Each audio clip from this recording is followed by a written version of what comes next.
The last of 3 suspects in a 2020 arson that killed a family of 5 pleaded guilty this morning.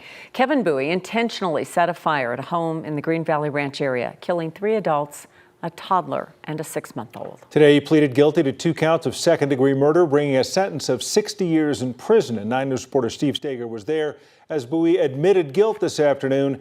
Steve, the prosecutors say he was the one who was actually the mastermind. Yeah, Tom, they say Kevin Bowie was trying to track down a stolen cell phone that he was using to sell drugs. He used the iPad, or his iPad, to track that phone to a house on Truckee Street in Green Valley Ranch. It was the wrong home. Prosecutors say he plotted revenge and burned that home to the ground. 5 members of the Joel family were inside, including a 2-year-old and a 6-month-old. Today in court, Bowie pleaded guilty to 2 counts of second-degree murder for killing 5 members of that family. The stipulated sentence in this plea agreement would mean that Bowie would spend the next 60 years in prison, 30 for each count that would run consecutively. If the judge agrees with that sentence, he'll avoid the maximum for second-degree murder, which could have put him away for more than 90 years. Bowie was 16 at the time of the crime back in 2020, charged as an adult. Now he is 20 years old.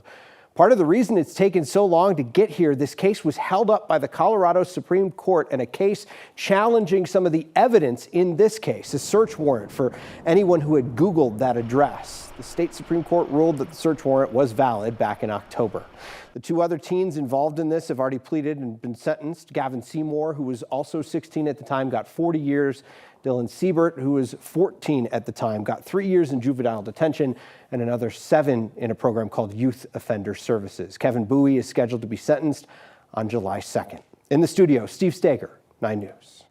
You know, that was the summer of 2020, Steve, and in some respects when it happened, I mean, it got coverage and then was overlooked for a while, but that family was devastated, and they have been incredible throughout this process.